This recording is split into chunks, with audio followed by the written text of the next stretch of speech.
Your first card, your credit card was $21,000. The first car ever in my life was a $21,600 to be exact from KeyBank. Majority of it, like if I spent 70,000, 57 of it was other people money, right?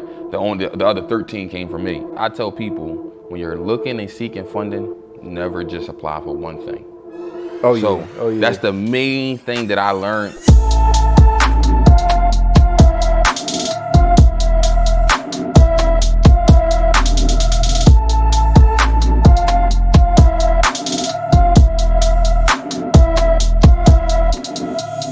Bro, how you feeling, man? What's going on, man? Appreciate you for having me. No doubt. One thing I want to say though, before we really get deep into it, I want to say I appreciate people like you, Deer. You guys really doing a lot of stuff out there, like just a lot of stuff in general, but more so, y'all hitting the younger community, like 25 and under. So when I first got started, I was like 22, 23. I'm 27 now, so I was 22, 23. And for me, I didn't have nobody under 30 that I could really look up to. Like, I had, like Reek. Right. But the level he had now to when I met him is a big difference. Like the level I was at when I first got started to the level I'm at now is a big difference. So he was doing things, but to like where he at now is a total different gap. But a lot of my other people that I would look up to or I would talk to was like, they was 35, 32. Like my first mentor was 33, 40. Some even 50 years old. So for me, I had nobody that I could relate to on a younger level, like to the point where, me, you can talk and, curse or whatever, we relate, hang out, maybe get a drink. You took messing with somebody, your mentor 50 years old, 45, you can't really do that. Even if they say it's cool, you can't really do stuff like that. So I appreciate you guys for being, how old are you now? 25. 25. Yeah, 25. I turned 26. So people that's 25 and under, making money, buying houses, starting businesses, changing people's lives because now, so the biggest thing I always say is people just need to see something one time and it's a wrap after that. Yep. Right? So for example, like Barack Obama became president, everybody young, in the minorities think like, oh, I can be president now. Yep. Meek became a rapper and everybody like, yo, I can go ahead and rap now. So people just need to see it one time. I see one person that's 25 years old, that's buying property, starting businesses, doing different things. It's like, oh shoot, now it's like, so I still like know a lot of people like in the community. I still be around sometimes. I still do a lot of different things. The conversations we having now? What?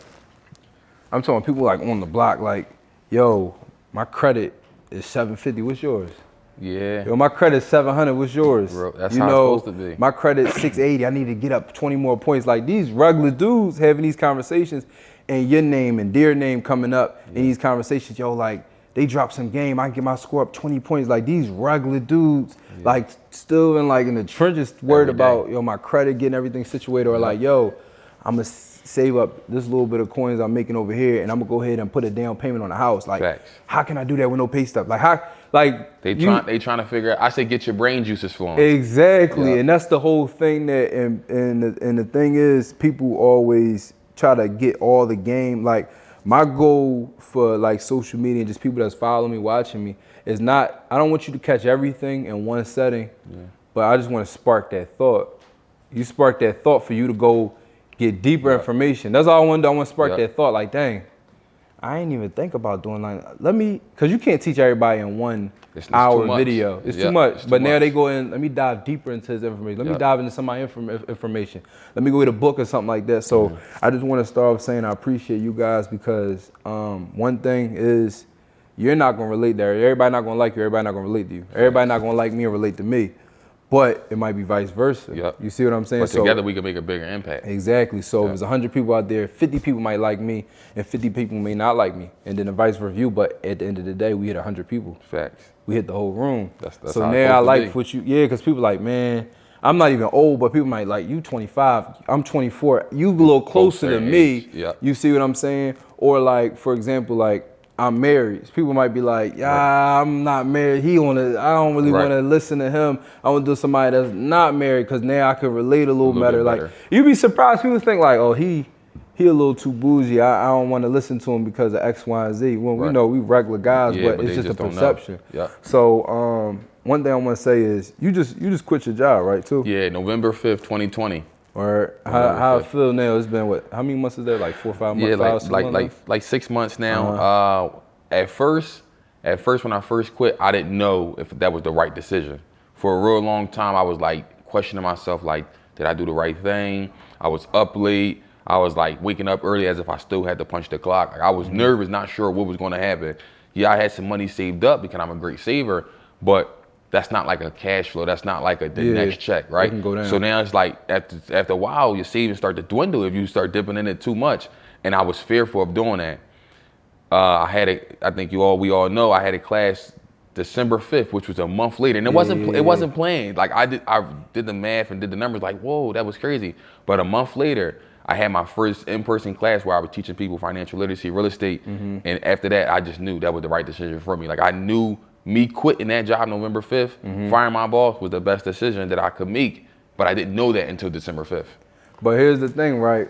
So the class was great, class amazing, but people don't know the information that you gave in the class was old, not old stuff as far as you get more game, but you already lived through it. And the thing, you don't even think you realize what you just said. Like I quit my job when, November? November 5th. All right, so at November 5th, from November 4th on back, how many units do you have? Right now, I purchased 13 total units. Right now, only 11 is up and running. So 11 units. So the part that I want you to really realize, not you realize, but people to realize, you working at your 9 to 5. Like you was working your job, still buying properties, still renting out properties, still having cash flow coming in, still in real estate while you working your 9 to 5. Like where's the job at? Toms River, New Jersey. So about 2 hours from Philly. Damn. One way. So that was like another reason why I resigned from the job was because I was driving 2 hours there, working 8 hours, driving 2 hours back. So quick math, that's 12 hours a day. But 12 times 5 is 60, but I was only getting paid for 40. Yeah. So just alone right there, I was given a job an extra 20 hours, but I wasn't being compensated for it. Yeah, I had a company car, that was fine. They reimbursed me for Easy Pass, that was fine. But I still was giving them those hours that I could never get back. So now I'm on the phone with contractors at 6:30, 7 o'clock in the morning on my way to work, telling them what needs to be done at the project. So now I'm living vicariously through pictures, videos, voice calls, just to figure out how the projects are going. And to be honest, a lot of things didn't go as planned by doing that, right? And I'm sure you can attest to that. Yeah. So I already knew it was going to be a point in time I would have to get somebody to manage the site for me at all times, or I was going to have to be the one doing it, because too many things was being slipped through the crack. And whether it was my fault or the contractors, I just knew being in the car for 2 hours, working 8 hours, driving 2 hours back. Sometimes it would be a 3-hour commute back home, because don't let it be a Friday and people traveling. And I'm in Toms River, New Jersey, which is like way, way far deep in New Jersey. I'm going through the turnpike, backed up, accidents. So now I'm taking 2.5, 3 hours to get home on a Friday. I'm gonna tell you right from the jump, you a better man than me. Like, I'm the type of guy, you can ask anybody, if it's past 15, 20 minutes, I'm not driving it. Like I don't, past 30 minutes is like the max for me. So to drive 2 hours up and 2 hours back to get to work is like, that's unreal. Yeah. But also, the one thing that I want people to understand is like, you still working your job, you still able to buy a property, you still able to do different things. How I want you to say it like, you can still be successful while working your 9 to 5. People ask me this all the time, like, yo, I just saw you live, or I just seen the game you dropped, or I bought your book. I'm gonna quit my job on Monday and I'm gonna start on Tuesday. It don't work that way. Like, you clearly made things happen without even quitting your job. Absolutely. You still worked your job. Like, what made you quit your job, like in general? Like, yo, listen, this is it. I mean, what was that reason? I think what made me quit my job was because I noticed that I was more valuable for myself in all facets. No matter what happened, no matter if it was me even just being productive in life. Like, I was missing health appointments. Like, I had dentist appointments, doctor's appointments that I was missing. Like, I was literally missing. I would never forget, I remember I was getting ready to buy my first property in my personal name. So my first property ever was an investment property. That's my first property ever in an LLC. But now I start to educate myself, and I knew that I can get a first-time home buyers program. So I went through this program called NACA, and I purchased a 4-unit, right? You purchased your first house with NACA? Yeah. That's a problem. Not like a problem, like a bad thing, but like that's strenuous. Like that's a little, like I tried to do NACA Let me tell you quick. Sorry, cut you off. I tried to do NACA to buy a property. Me and my girlfriend at the time, we tried to go through NACA. When I tell you, it ain't last a week. Yeah. They asking for all this type, cause I had already owned the house. Right. So they was like, but you know NACA, they in your documents, they in your Everything. stuff. They found, I told them that I was the cousin, and then they found out that we was together. They was like, well, he got a house. It didn't last a week. It ain't last a week. Listen, man, NACA, off the record, NACA could be a good program. It's what you make it. Like anything else in life, but you have to have tough skin to get through NACA. Like you just have to. Like if sometimes they weed you out early, sometimes they get you all the way through the process and think you're gonna get it and you don't. It's just I was one of the lucky ones to get it, right? But I purchased my first property through NACA like last time, like around May, right? That's my first time purchasing something in my real name. And I remember I was so excited because I'm 24 years old, about to purchase my first house. No one in my family got multifamilies. I'm the first one that's about to set the trend, right?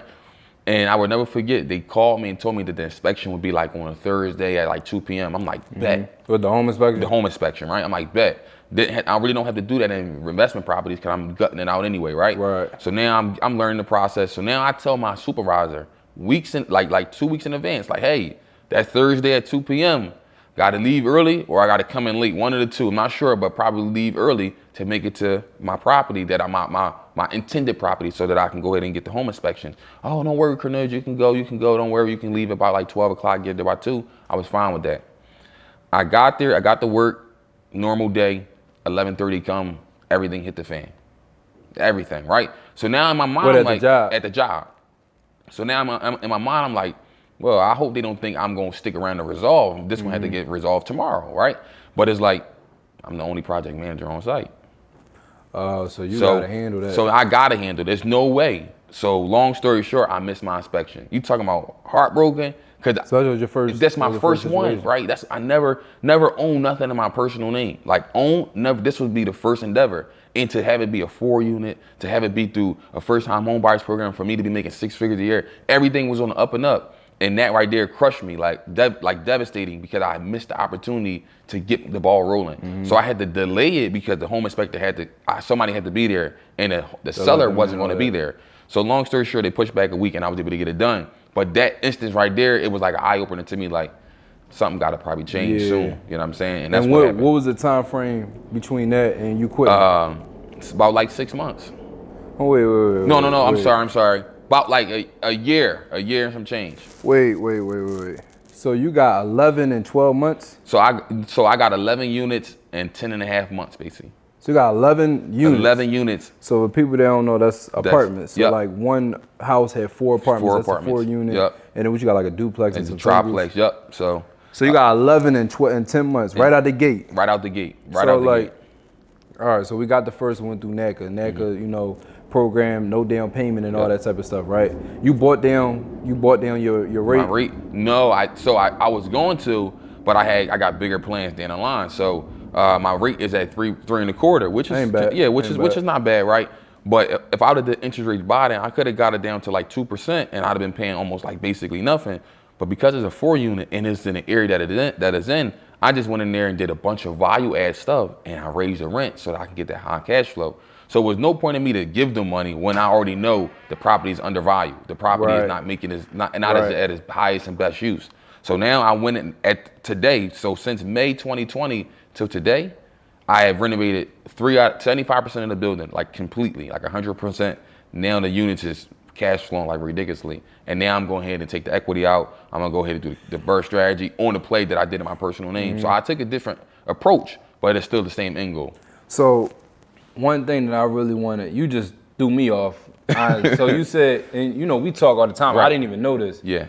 So in 10 months, you bought your first property 10 months before you quit your job. No. So I bought my first property 7 months before I quit my first job. All right. That made it even better. Yeah. So what was that next? Because, a lot of people, right, they go ahead and they get the first property and they're stuck, especially buying the first property with a mortgage. Yeah.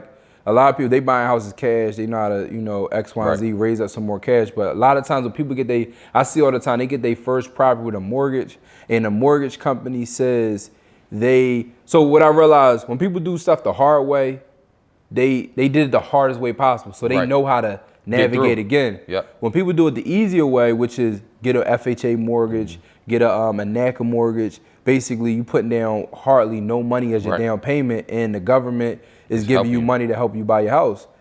People have so much spoon fed to them that they don't know how to get that second one. They like, because you can't get the FHA mortgage the second time. You can't go ahead and, from my knowledge, you can't go and get another NACA mortgage back. No, not right back. Yep. Exactly. So they're like, yo, the government helped me, but I don't know how to do that second one. Facts. But you, the exception, you went ahead and got a second one, a third one, and so forth and so on. So what was that process getting that second one? Like, how did that play out? So just on the market, you know, looking through Instagram, people like yourself, wholesalers, contacting wholesalers, telling them I'm an active buyer, doing all the necessary steps needed, giving them the pre-approval letters, giving them a proof of funds letter. And I would just educate myself. And when I bought my first property that I had to rehab, like I didn't know jack squat. The second one was the one you got to fix up. So no. So the first one was an investment. The second one was NACA, but I'm gonna talk about the second investment deal. Okay, I got you. Even the first deal that I ever bought was from a wholesaler. The first property I ever bought was from a wholesaler. It was an RM1 building. Didn't know much about it until like 85% way of the project. I found out I could have made it into a duplex. Didn't even know. So you did a single family, like a 3-bedroom, 4-bedroom. So you did a 3-bedroom house. Kind of find out it was legally could have been a multi-family, two apartments. Yep. So 85%. That's Saudi.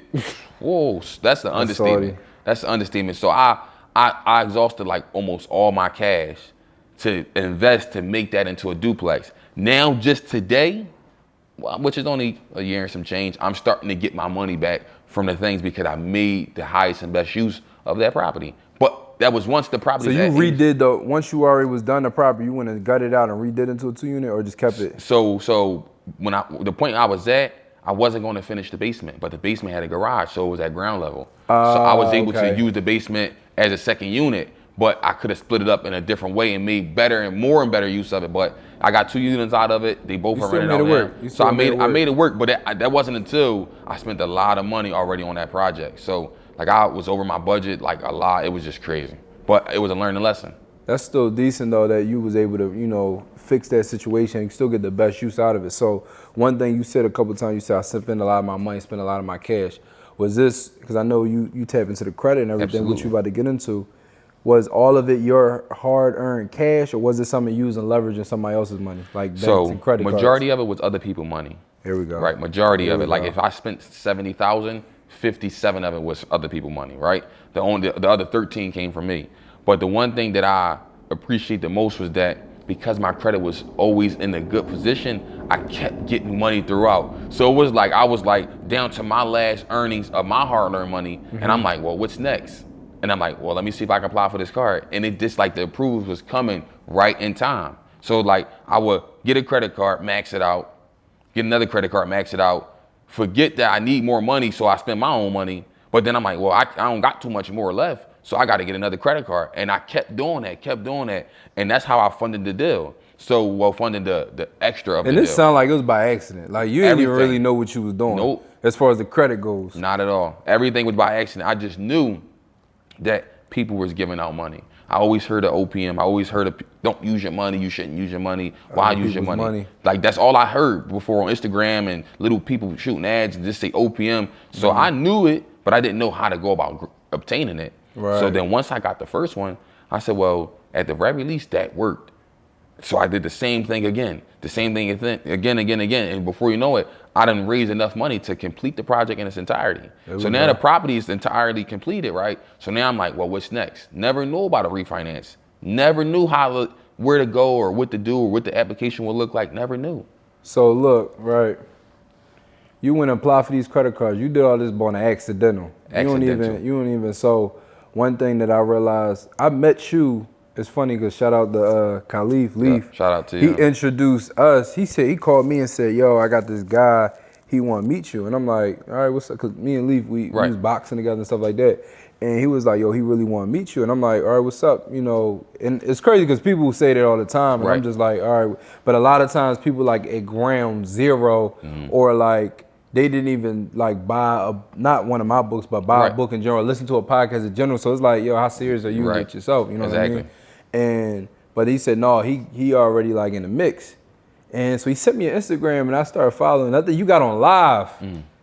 I got on, I just click on your live, like I popped up, let me click on this live. I'm on your live and I see you got the daggone, look like you was on the airport, like you had the whole daggone yellow vest. Flank, I said flank jacket, the little yellow reflective jacket on. But I'm watching, I'm like, all right, he at work, I'm like, all right, he work a job, all right, cool. Then you start dropping some game, I'm like, how the hell do you know that? And he working at the job.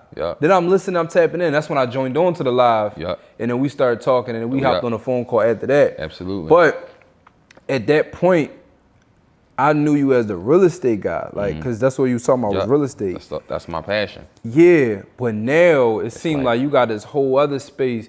And I want to ask, so you got this other space as far as credit. Like now, people calling you like the credit guy. You know, talking to you, asking you about credit questions and stuff like that. Which you drop a lot of game. You know, you helped me out on some stuff as well too. Do you want to be that space? Do you want to be the credit guy, or do you want to like, you know what I mean? To be honest, not really. I don't want to be labeled as anything. I just want you to know that if you need something, if you want it, I can get it done. You get it done. I can get it done. I don't want to be labeled as anything because one day I might be talking to you about stocks or bonds. I'm just not at that space Newt just the yet. entrepreneur. Newt the entrepreneur. I remember, it's crazy that you said that because I was going to bring that up.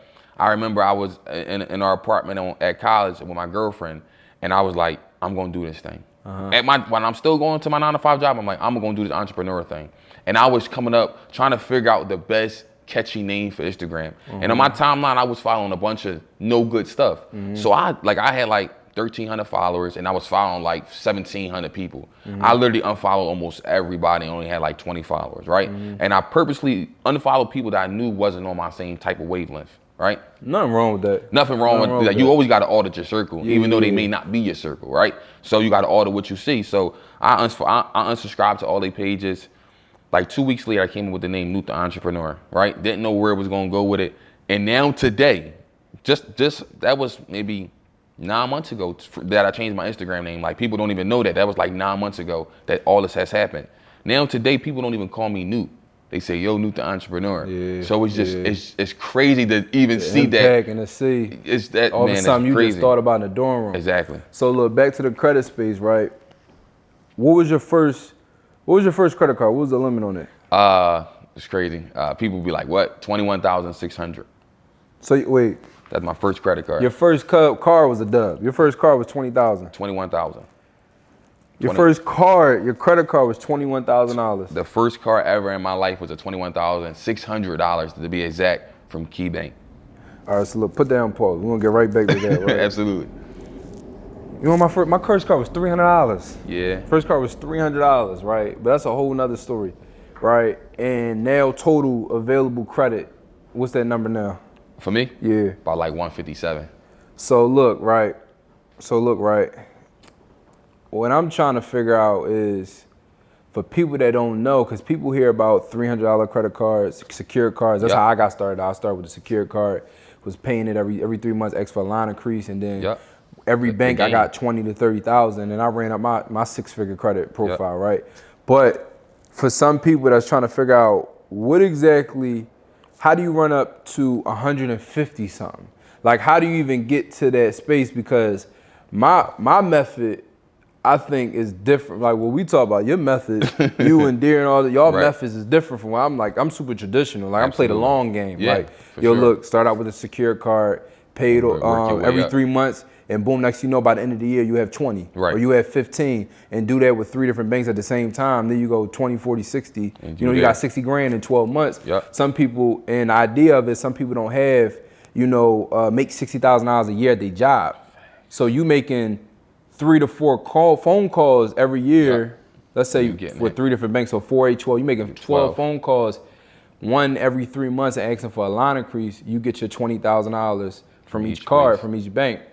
But the thing about it is, y'all got some whole other type of stuff. Like y'all, the stuff that y'all be doing now is like, it's like it's different Yep. and it's crafty. It's like y'all stuff y'all doing is like it's different. So you gotta tap be into innovative.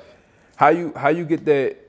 If you can break down how you got that first $20,000 card, and then break down how you would get a $20,000 to $50,000 card now. Right.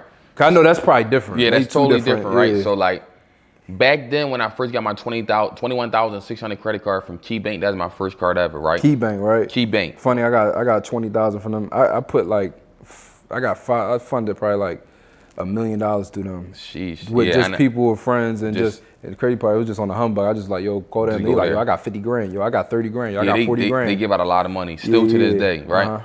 So when I first got that credit card, right, I was always taught that apply online.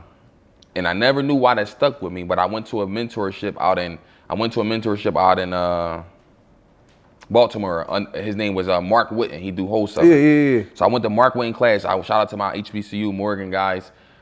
They told me about him in Baltimore, I went to his class, and first thing I heard him say when I walked in there, I walked in a little late. He said, "Never apply for a credit card in person." Didn't know what he meant. I didn't know the context that he was referring to it. That just stuck with me. Cause I'm like, that's the first thing I heard. So I just always took that method and ran with it, right? So one day it's time to apply for a credit card. I'm like, I'm applying online. So I was looking for a credit card that had applications online. KeyBank was one of them. I applied online, I got 21,000 just like that. Maybe my credit was decent enough. That's just unreal, right? Sometimes people don't even believe it, but that's what happened. But now. And how old are you? How old were you? At that time I was 22. 22 with 22,000 basically. Yeah, basically. That's a good like that's the part I want you like to really like. It's so normal for us now. It's so normal for us now to be in positions where somebody got a 2 in front of their age and having access to this type of money. Yep. That's not we're making it normal, no, but that's sure. not normal. Right. For people to be in a situation like that. So how do you basically cope and just have that mindset to have $22,000 basically available and not blow it? Yeah, basically. I was always strong-minded, but I knew at that time when I got that credit card, I was already trying to find real estate. Okay. I was already trying to get into deals. I was already trying to get into mentorships. So I told myself, like, I'm going to treat myself to a mentorship a month. I was still in school. I was still in undergrad. For those who don't know, I got my master's degree in engineering. So I was transitioning from Baltimore, which was my home for 4 years, but over to New Jersey to go to Rowan University. So in my migration, I had this credit card, and I didn't know what I was going to do with it. So I started to buy like school books with it and things like that. Just small things that I knew I could pay back. But once I started getting into these mentorships and the tickets prices started getting higher, I felt comfortable in order to do it, to spend that money. But mind you, the whole time I knew real estate. And as I started getting into wholesaling, finding out more about it, I got my first deal under contract. It fell through, but that gave me all the motivation I needed. I tell you, you just need that one. For sure. That one is proof of concept. I don't care what it is. If you selling something, you doing real estate, you whatever it is, you doing credit repair. You just need that one person to sign that paperwork, send you that deposit, pay whatever, agree to it, handshake. All right, it's something. We got something here. You know what I mean? Let's do it again. And that's what people just need. Just get that. When people are like, you got 10 clients, I only got one. You got one, so you know it can work. You just got to figure out what you need to do to go ahead and get the rest.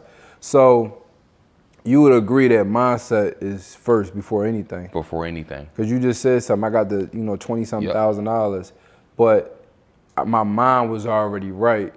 I believe in 3 things, right? Is mindset, learn, and earn. Your mindset got to be right. Then you learn, and then you remove the L, and then you earn, right? Because if you learn first, your mind not right, then you all of a sudden you start earning, and you blow it all off because your mind wasn't right. You see what I'm saying? So you got to do things in that order. So one thing I want to get back to, right? Because I'm still trying to figure it out. You got the first one, 21,000. The hack was apply online. That's apply the only online. Hack. Apply online. That's just the gem right there. But now, fast forward to $150-something thousand in credit. What are the hacks now? Like, what are you doing now to, if you don't mind, tell? So some of the things that I'm doing now, I tell people, when you're looking and seeking funding, never just apply for one thing. That's the main thing that I learned, and and figured out, like you said, you learn, then you knock the L off and you begin to earn. Whether it's your money or not, it's OPM, right? So when I first started out, I was applying for one card at a time, getting those one hard inquiries, and I was satisfied. But then when I learned to start, you know how they say, put your punches in bunches? You said you used to box, that's what I did with my credit cards.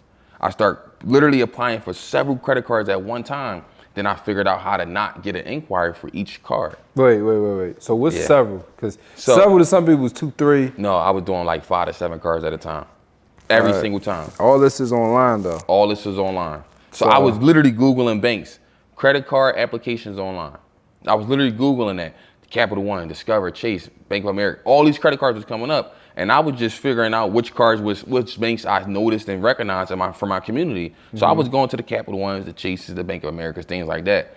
But then I started hearing about like M&T Bank when I'm in Baltimore. I'm starting hearing about different things like that. And I'm like, well, it can't hurt. But I was putting my punches in bunches. I was applying for multiple credit cards at one time, which aided me to get all this money in a short amount of time. How do you apply once? Like, what are you doing? What do you mean applying at one time? Like, so, you like in the same day, in the same week, in the same hour?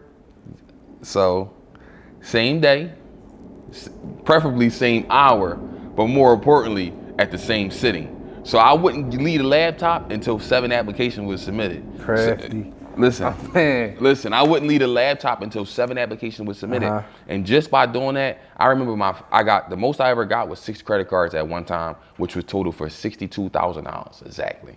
I gotta give you something else on that one. $62,000. $62,000 in that same segment. Same sitting. And that sitting was like 44 minutes exactly. I tell people this story all the time. 62,044 minutes from a same sitting. I didn't leave the computer. Did not leave the computer. My last job I worked at a couple years back. Yeah. I was making $10 an hour. So you got 62,000 in that same hour. Yep. It's that knowledge. So how you break that? Like how you do that? So what I did was I figured out that like every time you apply, every time you seek in funding, no matter what it is, if you seek in some type of funding, whether it's a car payment, a student loan, a mortgage, you have to get your credit checked. People want to know that you're lendable. People want to know that you're credible. People want to know that you're going to pay them back, right? So by knowing that and doing that, let's just say you go get a car, one inquiry, you get a mortgage, another inquiry, you even get a phone, another inquiry, you need to get a credit card, another inquiry. So I knew that multiple inquiries would hurt you. That everybody knows that, or at least at the time, right? I knew that. So I knew I had to find a way to not get so many inquiries, but still get the benefits of the credit cards. So I figured out a real strategic way how I can apply for 5 to 7 credit cards at one sitting, but only get 2 hard inquiries. So let's just say I go to Chase Bank, that should be a hard inquiry, Navy Federal, Bank of America, TD, and PNC. Those are the 5 banks, right? Okay. I should have 5 different inquiries from each bank because each bank has to see if I'm credible, lendable, and if I'm willing to pay them back. But instead, I would apply for these 5 banks, but only 2 of them banks will pull my credit report. And I use a real strategic method on how to be able to actually apply to get least amount of inquiries, but still get maximum amount of money. That's the whole play. And once I learned that method to continue to repeat it over and over and over, that's why I tell people I do funding almost every 2 months. That's how I ran up the bag so fast. And sometimes I haven't applied for funding. When I was in college, when I was in my master's program, it was pretty difficult. Like an engineer, like that's a lot of work. Right. I didn't apply for credit cards in over a year because I was just so focused on education. So I can only imagine if I have like 157,000 available credit today. If I didn't take the year off, I don't know where I would be at right now. I don't know where I probably taking that break, regrouping, teaching yourself the learn part, and then you was able to go ahead and earn on that back end. Yep, for sure. So that whole time I was educating myself, learning about how to remove inquiry. I was doing all of that. Once I figured that out, I took the training wheels off, and I've been figuring out before. They say commit first and figure it out later, and that stuck with me. Yeah, I believe jump out that plane, figure out to fly on the way down. Like, literally, for a fact. That's it. That's the bottom line. So that's what I did. I committed first, and I figured it out along the way. And along the way wasn't always sweet, and it's still not sweet. But just like how I call you, I say, hey, I need some help. You know what I mean? I don't have a problem with asking for help. That's what this is built on. That's what Newt the Entrepreneur is built on. Right. Asking for help. We can go. And I was told before by somebody at my at Rowan University, if you want to go fast, go alone. If you want to go far, go together. And my goal is to go far. So every time I try to bring somebody with me or tag along or see if they want to tag along, as long as I'm going with somebody, I'm fine. And that's the thing. People The thing about it is two sides of that coin, right? And because I believe the same thing. But how do you deal with when people that you want to go far with, they ain't on the same page? Yep. You see what I'm saying? Because That's I tough. believe that you gotta, working like wolves, coming Cohesive, packs. yeah. That's how they be able to go farther and take on a lot Yep. more. But how do you deal with if somebody if the people that you really want to go far with, Right, not there. they're So- not on the same page? The number one thing that I learned, and it works most of the time, and I can't say it's gonna work all the time. Nothing is concrete and bulletproof. But one thing that I can say is that meeting people where they at is always gonna be more beneficial for you to try to pull them up to where you're at. Say that again. So always, no matter what you do, always try to meet people where they at, right? So if you've been through a journey before and I haven't, you're more prone to teach me how to get through that. Right. Right? That's just the bottom line.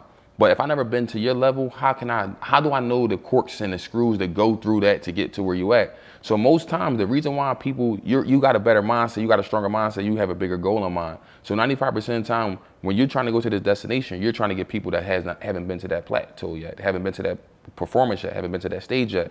So instead of you dragging them up to where you at because you want them to come along and they don't know they don't even know what they about to get themselves into, it's sometimes okay for you to say, you know what, you're here, I'm here, I want to go here, but let me come back and meet you where you at to give you that confidence and boost it. So we already know what these levels are like. So now once we get to that level that I never been to either, we both never been there and we can figure it out together.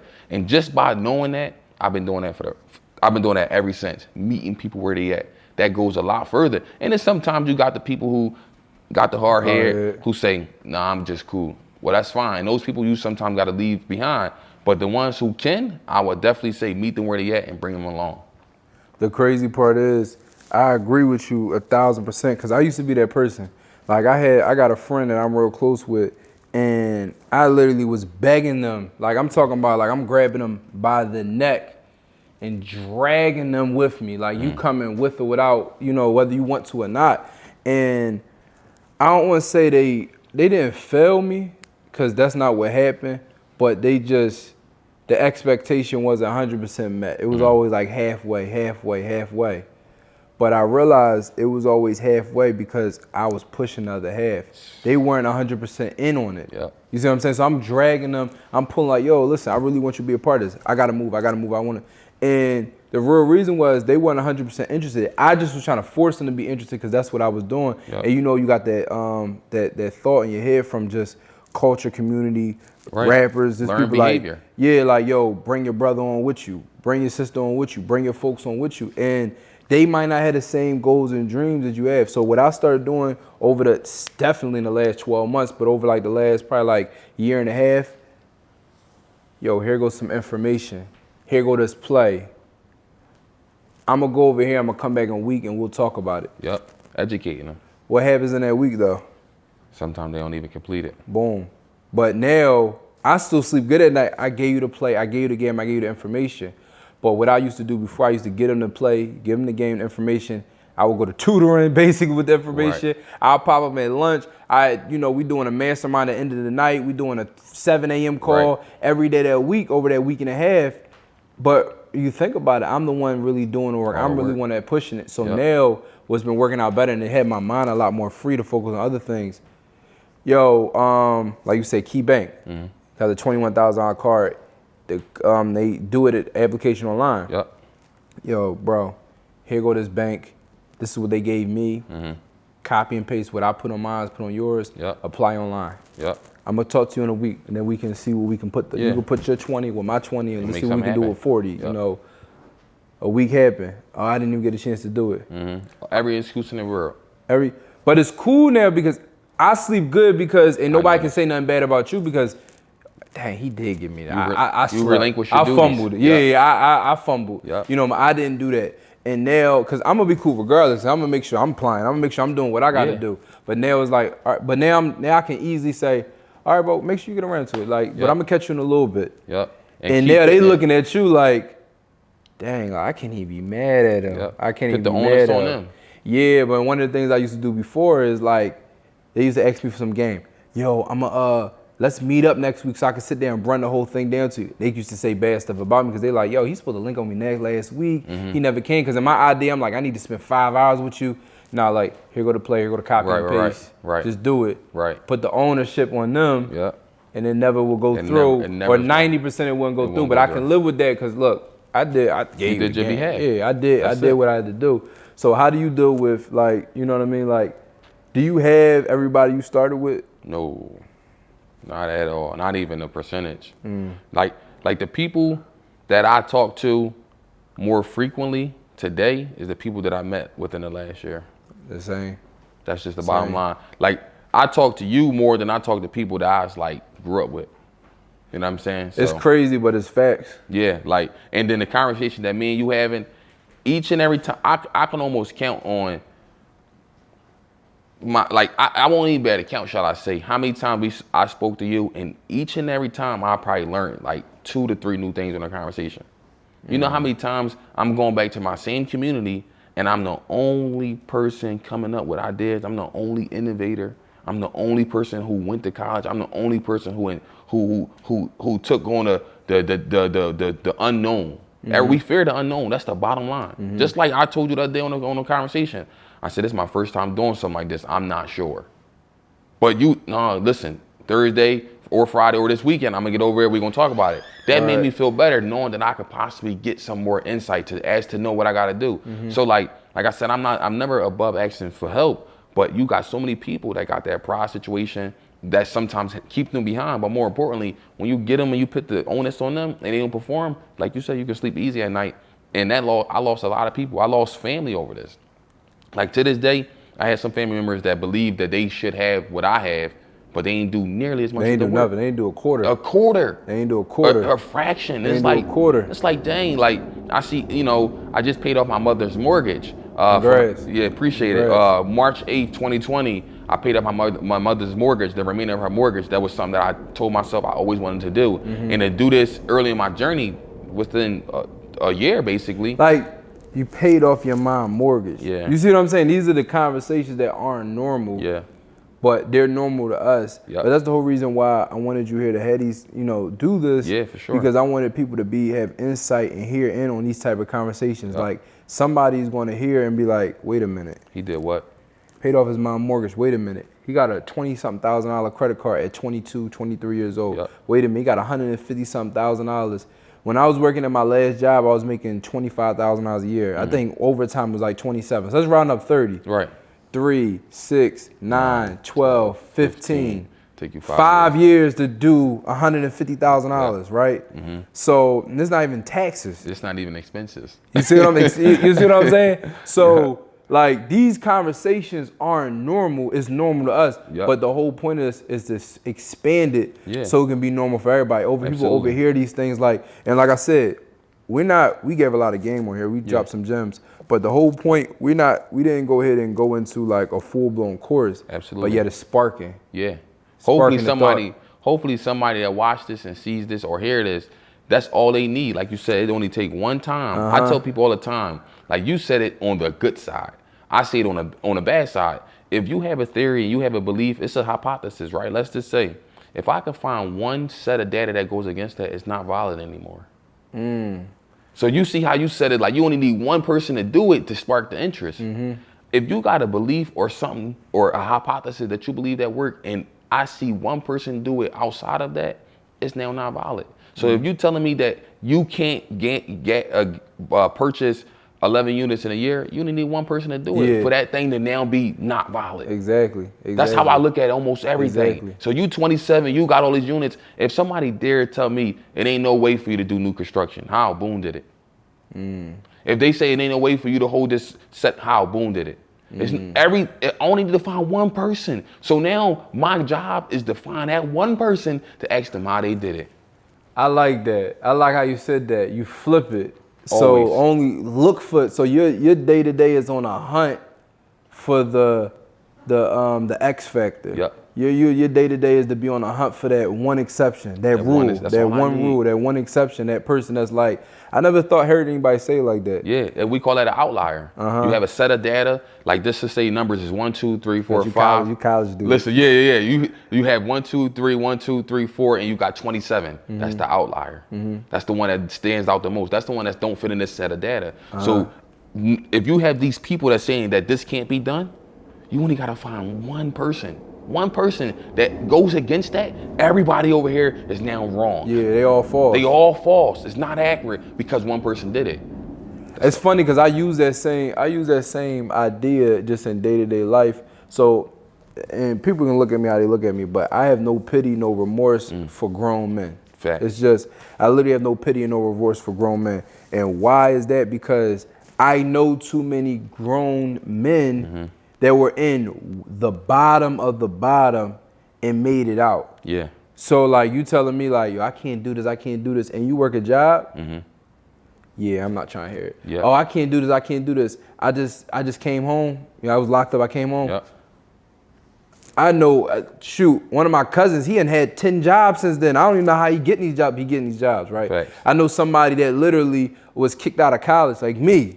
Like literally me. I went to Penn State Abington. They literally, yeah. So I graduated high school in 2011.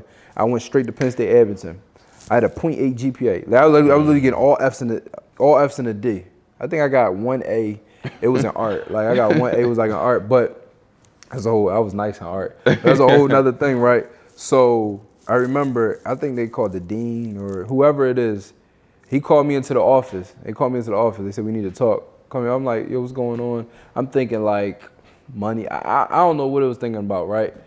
He said, look, based on your academics, you know, you just don't fit into this program. I remember it was yesterday.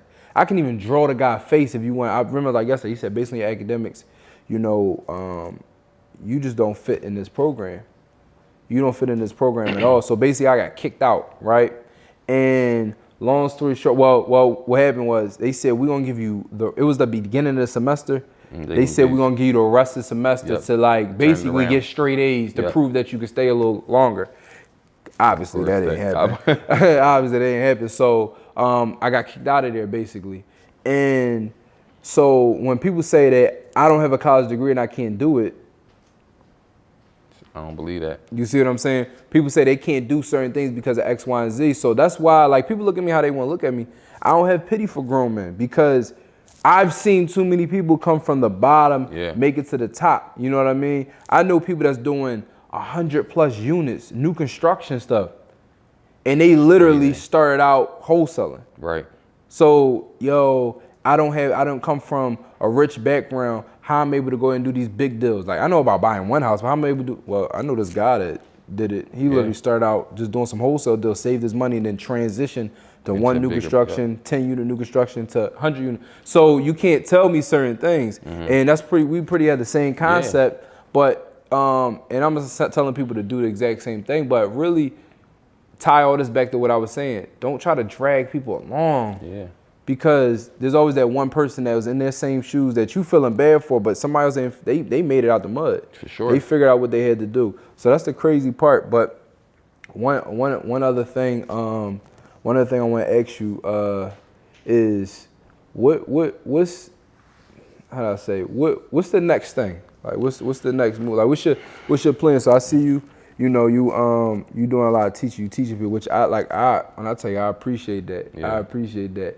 Because for one, it allows people like me, you don't gotta always focus on doing it. Cause it's like, yo, people ask me like, yo, go to his page. Like, he dropping a lot, go to his page. Like, you don't have to focus just on me getting information. Go to his page, he dropping a lot of game. Go to his live, he dropping a lot of game. Or, you know, just whatever it is, tapping him because he's giving out, and I can vouch for it. Like I can stamp it. He done some of the stuff I have done, and I tried some of the tactics he done. Yeah. But what's the next step? Like, how do you want to transition to deeper into real estate, deeper into credit, deeper into teaching, or all three at the same time? Definitely I would say all three at the same time. But if it's my passion, if I had to choose one, I would say it's the multifamilies, like larger, like apartment buildings. Like so, I'm getting ready to take a mentorship. It's like a apartment expert. Let's just say someone who just only specializes in apartments. Like I'm never above learning. Like I'm spending thousands of dollars to go out of state, stay at a resort for 5 to 7 days, just learning about apartments, learning about apartment syndication, learning about crowdfunding.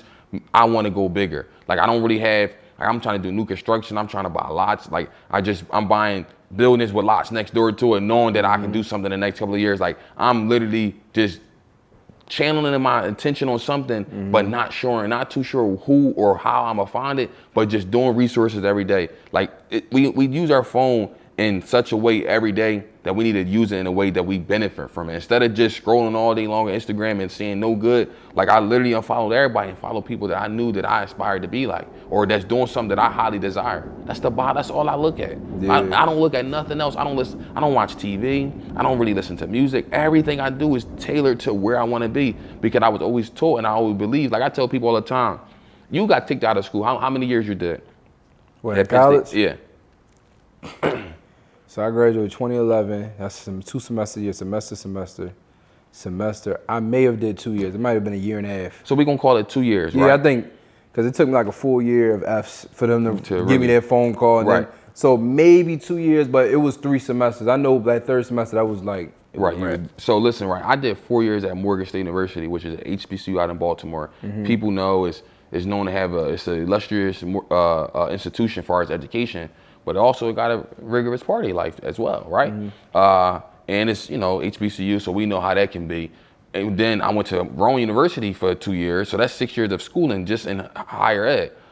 I know for sure, I don't even know, but I know for sure that you had more fun than me in your 2 years at college than I did in 6 years. I know that for sure. I can almost stamp that. And people be like, nah, bro. Like you went to Morgan. I'm like, I know. When I was at Morgan, I played football. I was locked in from. You play football? I played football for Morgan. I was on scholarship. I became a resident assistant. Oh, so you was nice. Yeah. So everything was tailored towards today, and then everything to today is tailored towards then. So it's like people don't even understand that I already had ambitions to do this, but now the ambitions has changed. So now, back then I was tailored to be in things like this and be in this atmosphere, but now I'm tailoring myself today to be in an atmosphere like I see myself in the near future. So you would say you basically a disciplined person? My entire life. Like partying wasn't a thing. Like, I remember it was time to do like midterms. Midterms fell in like spring break, like during the springtime. Yeah. And it was like you either party too much during like spring fling and your grades slip, and then now you can't catch up, or you locked in, didn't enjoy spring fling, and then now at the end of the year you could relax and enjoy the weather on campus. And I was always that one outlier. Everybody else enjoyed spring fling with the concerts and everything. Not me. I never bought a ticket. Never been. Always see videos. They like, you ain't coming. Nah, I stayed locked in because I just knew it. And it took a lot to get to that point. But that's why I say, I know for sure maybe in your 1 year of college, you had more fun than me in my whole 6 years of education as far as higher ed. I know that for sure. But it paid off though. And the crazy part about this, I'm just getting started. The entire entrepreneur journey for me has been roughly 9 to 10 months. When I bought my first property, March 29th, 2020. That's almost a year ago now, a year and some change. That was my first property. Never been to the closing table before. No one ever took me. My mom didn't even fully own her house. You know what I'm saying? Like no one took me. No one showed me this. No one in my family got property besides my uncle. And I didn't he's the way he do it is totally different. It's not, he one here, possibly another one here, but it's not like what we're doing, right? So I had no guidance. So touching back on like your family life,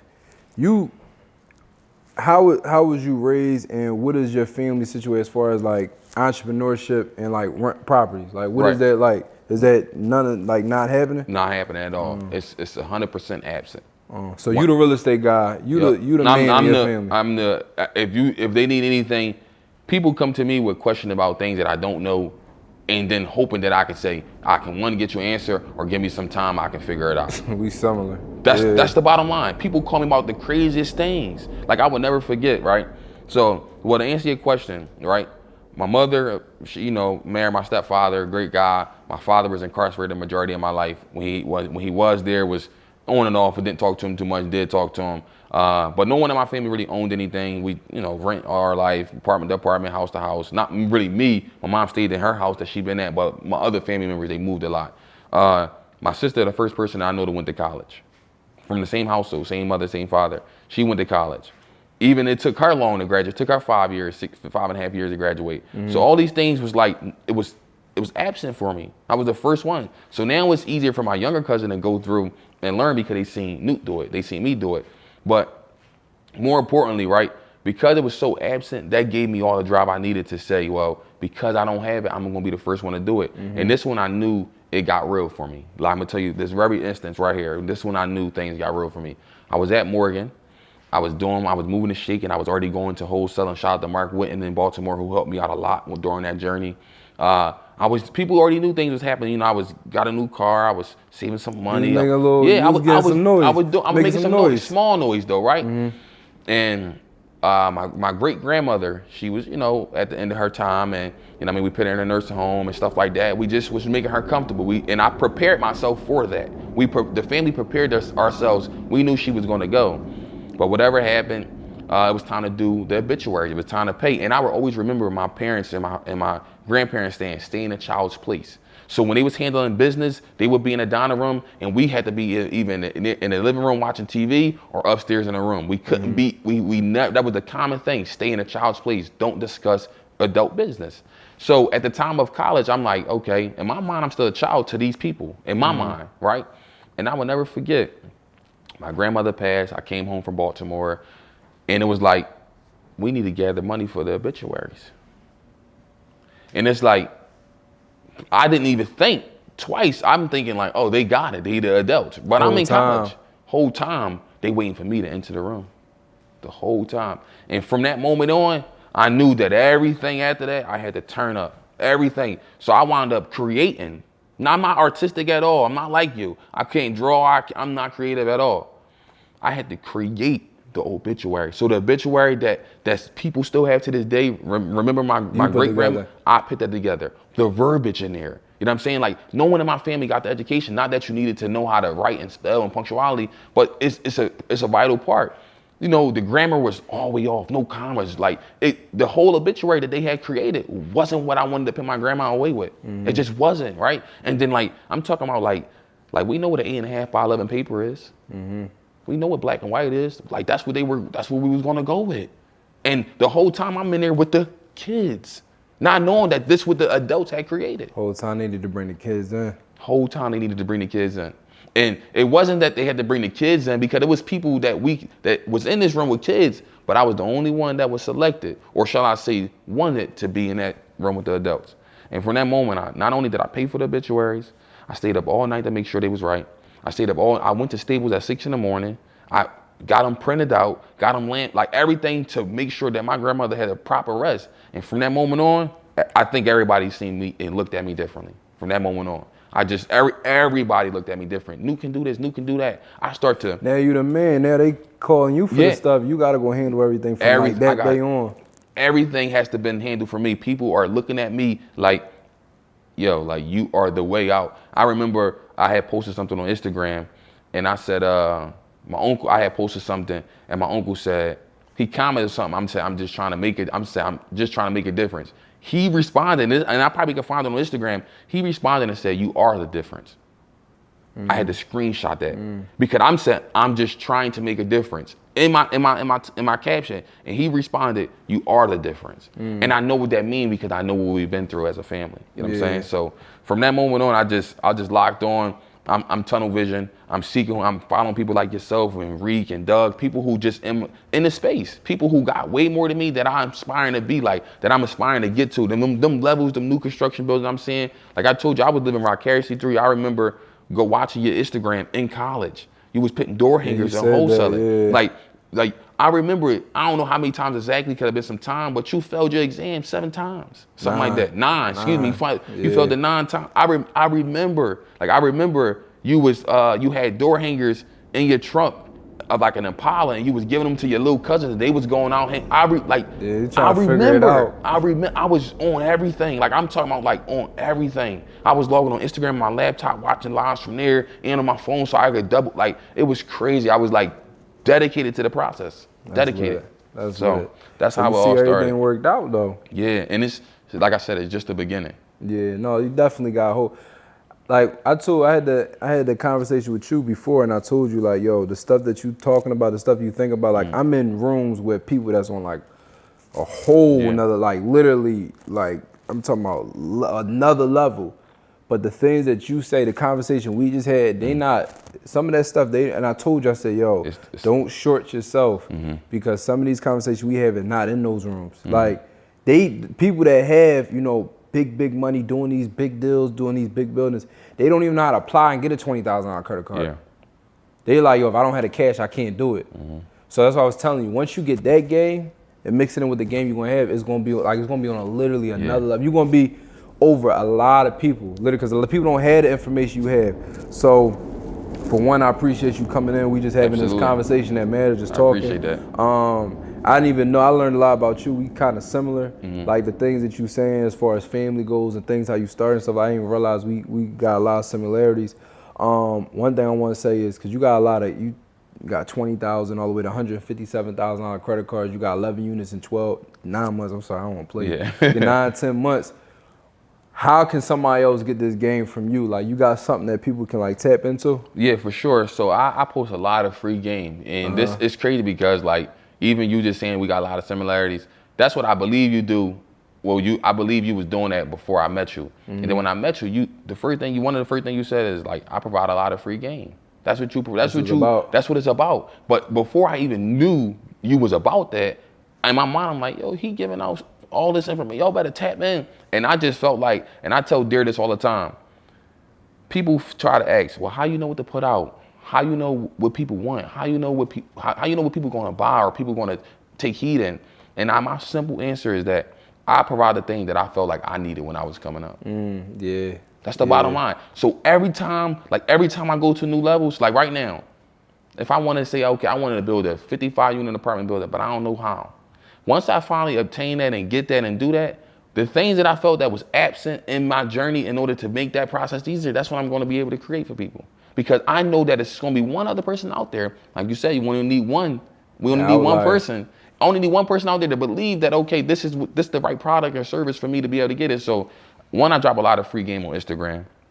So definitely follow me there, Newt the Entrepreneur. Newt underscore the Entrepreneur. NEWT underscore the Entrepreneur. All right. But then even a more addition, I got like, that's just free game on my page. But even more, I got like a YouTube coming out very, very soon. Nice. But I got ebooks, I got mini courses, all this stuff. You can click the link in my bio.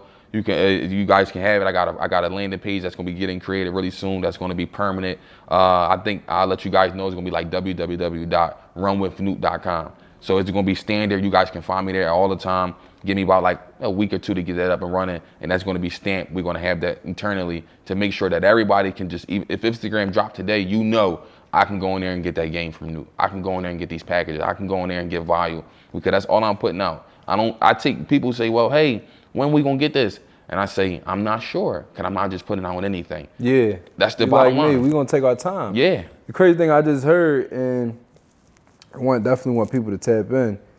You said, I'm getting the landing page situation. I got some stuff nailed, but the rest of the stuff is coming over. Yeah. Like, this stuff is all new. But I can personally vouch and say that your game that you put out in the last 2 weeks, in the last month, all this stuff is new and about to come out, is better than some people programs have been out for 5 years, Appreciate 4 that. years, 3 years, and stuff like that. So definitely people got to tap in, especially before the numbers start going up. Because like, this is all this stuff new, but yet it's better than people 5 years in game information. So definitely appreciate you for coming out, you know, just tapping in. Appreciate help me out, just having, like I said, a conversation that matters. That's what this is all about, just people that can tap into conversations that me and you have on a regular, but somebody else may not hear. And like, I believe in getting into the right rooms. Yeah. Whether they virtually or physically, getting into the right room. So somebody can watch this and they can like, I'm in this room now. I feel like I'm sitting right next to you. I'm sitting in this couch and overhearing things that being a fly on the wall that might change your life. Like, I'm pretty sure it's people that have conversations with their friends and family. The word 100 unit, 50 unit, the word unit probably never came up. Never come up. The number $20,000 on a credit card never came up. Nope. So definitely appreciate you for just allowing the stuff that we talk about to be exposed to the world. So definitely, everybody make sure you tap in Newt the Entrepreneur. Again, appreciate you. Appreciate you for having me, man. No doubt. And we gotta talk, cause I got 100 and something. I need the other 40 grand. All right, man. I got you, bro. We can get a handle in like a week. All right, my man. One sitting. All right, my man. All right, man. Appreciate you. All right.